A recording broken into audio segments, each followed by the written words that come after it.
हमारे पास है the all new Realme GT7 Dream Edition जो आता है in this Aston Martin racing green colour. जितना फैंसी इसका नाम है उतना ही फैंसी इसका लुक। यहाँ पे आज की वीडियो में हम इस फोन का परफॉर्मेंस एंड गेमिंग टेस्ट करने वाले हैं, लेकिन उससे पहले अगर आप हमारे चैनल पे नए हो तो सब्सक्राइब करना मत भूलना। परफॉर्मेंस एंड गेमिंग टेस्ट में जाने से पहले इस फोन के कुछ की स्पेक्स की बात कर लेते हैं। So it's powered by Dimensity 9400E and you get 16GB of LPDDR5X type RAM and 512GB of UFS 4.0 base storage. वैसे ये 16GB रैम आपको सिर्फ इसके ड्रीम एडिशन में मिलता है। इसके नॉर्मल वेरिएंट में आपको 12GB रैम मिलेगा एंड नॉर्मल वेरिएंट में आपको स्टोरेज के लिए दो ऑप्शंस मिलते हैं, 256GB एंड 512GB। वही in this dream edition you just get one option of 512GB। Apart from RAM दोनों डिवाइसेस के बीच में कोई डिफरेंस नहीं है and both have same hardware specs. Display भी एकदम सेम है, 1.5 के AMOLED डिस्प्ले है with 120 hertz of refresh rate. Battery is also same 7000 mAh with 120 watt की fast charging. So if you want एकदम maxed out specs and you are interested in this Aston Martin design, then you can go with this, वरना पैसे बचाकर तुम इसका normal variant भी ले सकते हो। Now let's come to raw performance numbers, जहां मैंने दोनों में ही बेंचमार्क्स रन करा, जहां ड्रीम एडिशन में स्लाइटली बेटर रिजल्ट्स देखने को मिले, which is obvious because of more RAM.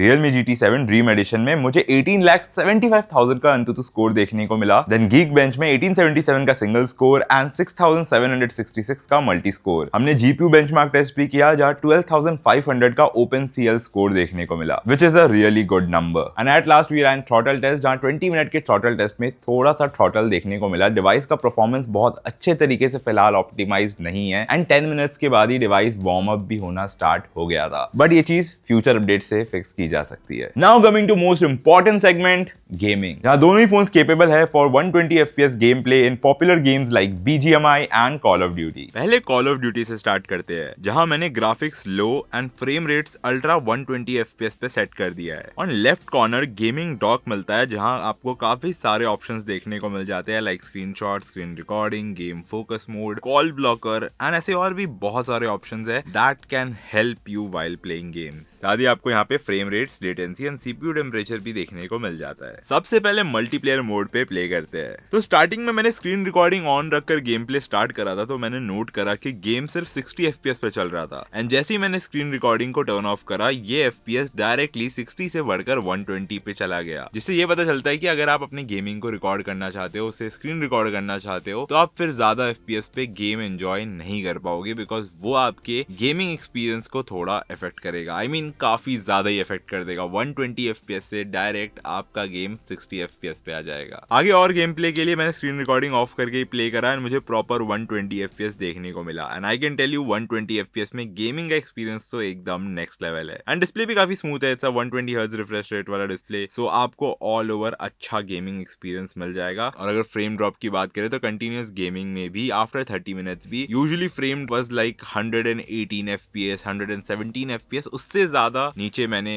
Frame rates को जाते हुए नहीं देखा, विच इज रियली गुड। अब आओ इसके बाद बैटल रॉयल प्ले करते हैं, जहां पे अभी भी फोन की सेटिंग्स 120 FPS के लिए सेट है, पर यहाँ पे हमें सिर्फ 90 FPS तक का ही गेम प्ले मिलता है in the battle royale mode. And battle royale के भी कंटिन्यूअस गेमिंग में मैंने आज सच कोई मेजर फ्रेम ड्रॉप यहाँ फेस नहीं करा। चलो अब COD तो काफी हो गया, अब आते हैं BGMI में, जहां पे मैंने setting smooth ultra extreme 120 FPS पे सेट कर दिया है and now let's do a TDM match. And यहाँ पे भी कंटिन्यूअस 30 मिनट के गेम प्ले में मैंने एज सच कोई मेजर फ्रेम ड्रॉप फेस नहीं करा। फ्रेम ड्रॉप 118 FPS से 120 FPS के बीच में ही थे एंड सरप्राइजिंगली कोई हीटिंग इशू भी मैंने इस फोन पे फेस नहीं करा। फोन जस्ट हल्का सा वार्म हो गया था, बट उसके बाद भी एज सच कोई मेजर फ्रेम ड्रॉप्स नहीं देखने को मिले, तो इट्स लाइक रियली गुड। मुझे ये नहीं समझ में आ रहा है कि थ्रॉटल टेस्ट में तो यार इस फोन की परफॉर्मेंस थोड़ी सी स्ट्रगल कर रही थी after 10 minutes of throttle test, but in real life test जहां हमने गेमिंग करके देखा, यहाँ पे मैंने कोई भी एज सच कोई मेजर फ्रेम ड्रॉप्स यहाँ पे फेस नहीं करा, even after playing for more than 1 hours. At last एक क्लासिक मैच भी मैंने प्ले कर लिया,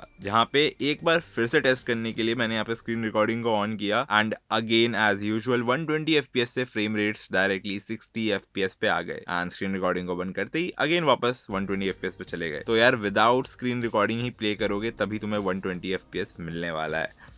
in both call of duty and BGMI। और यहाँ पे भी कंटिन्यूस गेमिंग में मुझे एज सच कोई मेजर फ्रेम ड्रॉप देखने को नहीं मिला। फ्रेम रेट्स 117 FPS से 120 FPS के ही बीच में थे। तो मैंने दोनों ही फोन्स में गेम प्ले करके देखा एंड एज सच दोनों में कोई डिफरेंस नहीं है एंड दोनों में मेरा एक्सपीरियंस काफी अच्छा था। You get like a really smooth gaming experience. आप मीडियम टू लो ग्राफिक्स में 120 FPS गेम प्ले यहाँ कर सकते हो with no jitter and lag. And as such मैंने कोई हीटिंग इशू भी यहाँ फेस नहीं करा। 1 घंटे के कंटिन्यूस गेमिंग के बाद फोन जस्ट हल्का सा वार्म हुआ था, which is very normal. And इस 1 घंटे के गेम प्ले में फोन का सिर्फ 20% बैटरी ड्रॉप हुआ, which is actually very good. तो अब इसके 7000 mAh की बैटरी से 5 घंटे का कंटिन्यूस गेमिंग एक्सपेक्ट कर सकते हो। देखो दोनों ही फोन्स में गेमिंग करने के बाद मैं आपको इतना बता सकता हूं कि जो 4 GB यहाँ पे रैम का डिफरेंस है वो सिर्फ आपको बेंचमार्क्स में ही देखने को मिलेगा। इन real life performance, in gaming आपको कोई फर्क नहीं मिलने वाला है दोनों डिवाइसेस में। So if you are not into Formula 1 racing और एस्टन मार्टिन फैन, एक्स्ट्रा पैसे इस फोन के लिए देना मेक्स नो सेंस। इनफैक्ट अगर आप Realme GT7 का बेस वेरिएंट लेते हो with 8 GB of RAM and 256 GB storage, तो आप उस फोन में भी 120 FPS गेम प्ले कर सकते हो without any jitter and lag. That will also give you same experience as this. And GT7 का बेस वेरिएंट 40,000 में अवेलेबल है, which is a really good deal. And अगर आपको फर्स्ट सेल ऑफर पे उस पे एक्स्ट्रा बैंक डिस्काउंट्स लगाकर अगर वो 35,000 में मिल जाता है, I think it's a steal deal because this phone is a performance beast and it's super value for money. But for sure, if you are into Formula 1 racing and Aston Martin के cars के fan हो तुम, तो for sure ये phone के लिए extra पैसे तुम दे सकते हो। It looks really good. जहाँ पे if you want heavy performance and consistent FPS in gameplay, then this is a really good option. And not to forget, उसके साथ तुम्हें 7000 mAh की बड़ी बैटरी भी मिल जाती है। अब हम बात करते हैं कि किसे ये फोन नहीं लेना चाहिए। तो देखो यार, if you are not into gaming and तुम्हें सिर्फ एक कैमरा फोकस्ड फोन लेना है, तो इस प्राइस में तुम्हें इससे बेटर ऑप्शंस मिल जाएंगे। इसका कैमरा भी अच्छा है बट नॉट दी बेस्ट। वैसे हमने इसके कैमरा पे एक वीडियो कर रखा है जो आप यहाँ आई बटन पे जाके चेकआउट कर सकते हो। बाकी आप मुझे कमेंट में बताओ कि what you think about this performance beast. आपके कुछ और भी क्वेश्चंस इस डिवाइस को लेकर तो आप मुझसे नीचे कमेंट में पूछ सकते हो। तब तक के लिए मैं ऋषभ जायसवाल, आप देख रहे हो Gizbot and I will see you in the next one.